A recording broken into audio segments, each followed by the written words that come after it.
السلام علیکم ورحمۃ اللہ وبرکاتہ۔ پچھلے ویڈیو میں نے آپ کو بتایا تھا کہ اللہ تعالیٰ نے قلم کو کہا کہ جتنا بھی چیزیں ہیں ذرہ ذرہ بیچ موجودات کی ہونے والی ہیں قیامت تک پہلے لوح محفوظ پر لکھ دے بول کے۔ تو اس کے آگے یہ آیت ہے تو اس کا ترجمہ ہے، شروع کرتا ہوں اللہ کے نام سے جو بہت مہربان ہے نہایت رحم والا۔ میں ہوں پروردگار سب کا نہیں ہے کوئی معبود مگر میں ہوں جو راضی ہے میری قضا پر اور صابر ہے میری بلاؤں پر اور شاکر ہے میری نعمتوں پر جو میں نے مقدر کی ہیں، پس شامل کروں گا میں ان صدیقیوں میں اور جو راضی نہ ہوں میری قضا پر اور صابر نہ ہوں میری بلاؤں پر اور شاکر نہ ہوں نعمتوں پر۔ تو لازم ہے اسے کہ طلب کرے دوسرے رب کے سوا میرے اور نکل جاوے تحت سما سے میرے بعد اس لکھنے کے لوح محفوظ خود بخود جنبش میں آ گیا اور کہا کہ مثل میری ہستی میں کوئی نہیں اس واسطے کہ علم خدائی کا مجھ پر لکھا گیا۔ بس جناب باری کی طرف سے آواز آئی۔ ترجمہ، مٹاتا ہے اللہ اور رکھتا ہے جس بات کو چاہتا ہے اور اسی کے پاس ہے اصل کتاب۔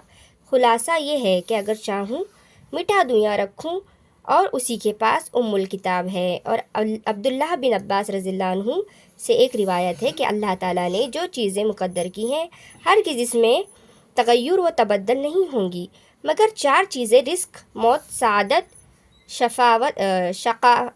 شقاوت اور پھر اس مروارید پر حکم ہوا، وسیع یعنی اے مروارید پھیل جا، تب پھیل گیا۔ قولہ تعالی۔ ترجمہ، جیسا کہ اللہ تعالیٰ نے فرمایا، کشادہ ہوئی کرسی اس کی برابر ساتوں آسمانوں اور زمینوں کے اور نام اس کا کرسی ہوا۔ اور پھر اس وقت نیچے کرسی کے ایک دانہ یاقوت کا پیدا ہوا۔ بعضوں نے کہا وہ دانہ مروارید کا تھا، بلندی اس کی 500 برس کی راہ اور چوڑائی بھی اسی قدر تھی۔ جب اس کی طرف دیکھا ایز دل شانہ کی ہیبت سے وہ خود بخود پانی ہو گیا اور اس کے سبا دبور جنوب شمال ان چار بات کو پیدا کر کے حکم کیا کہ تم ہر چہار گوشہ پر اس پانی کے موج مار کر کف نکالو۔ تو ویسا ہی کیا۔ بعد قدرت الہی سے آگ دھواں دار پیدا ہو کر اس پانی پر گری اور اس کے دھواں نکل کر درمیان کرسی اور پانی کے ہوا پر معلق ہو رہا اور اسی دھوئیں کی حق تعالیٰ نے 7 پارے کر کے ایک پارے سے پانی اور ایک پارے سے تانبا اور ایک پارے سے لوہا اور ایک پارے سے چاندی اور ایک پارے سے سونا اور ایک پارے سے مروارید اور ایک پارے سے یاقوت سرخ پیدا کیا۔ اور پھر اس پانی سے آسمان اول، پارے سے تانبے کے دوسرا آسمان اور پارے سے تیسرے آسمان لوہے کا اور پارے سے چاندی کے چوتھا آسمان اور پارے سونے کے 5واں آسمان اور پارا مروت کا 6واں آسمان اور پارا یاقوت سرخ سے 7واں آسمان بنایا اور فاصلہ ہر آسمان کا ایک دوسرے سے 500 برس کی راہ ہے۔ پھر اللہ تعالیٰ نے قدرت کاملہ سے اپنی اس کف آب سے پشتہ خاک سرخ پیدا کیا اسی جگہ پر کہ جہاں اب خانہ کعبہ ہے، اور جبرائیل، میکائیل، اسرافیل، عزرائیل کو حکم ہوا کہ 4 گوشہ اس پشت خاک کے پھیلا دو۔ انہوں نے ویسا ہی کیا اور یہ زمین اسی پشت خاک سے پیدا ہوئی۔ بنایا اللہ تعالیٰ نے زمین کو 2 دن میں۔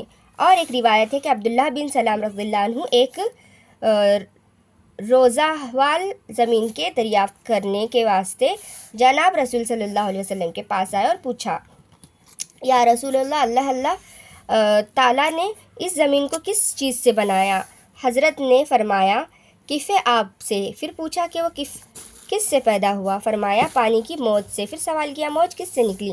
فرمایا پانی سے۔ پھر پوچھا پانی کس سے نکلا؟ فرمایا ایک دانہ مروارید سے۔ کہا کہ مروارید کس سے ہے؟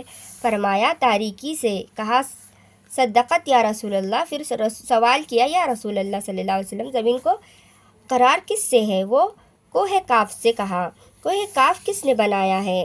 فرمایا کس سے بنا ہے؟ فرمایا زمرد سبز سے، اور آسمان کی یہ سبزی اسی کی پرتو سے ہے۔ کہا سچ ہے یا رسول اللہ صلی اللہ علیہ وسلم، اور بلندی کوہ کاف کی کس قدر ہے؟ فرمایا 500 برس کی راہ ہے۔ اس کے آگے کا آپ کو اگلے ویڈیو میں انشاءاللہ میں بتاؤں گی۔ جزاک اللہ خیر۔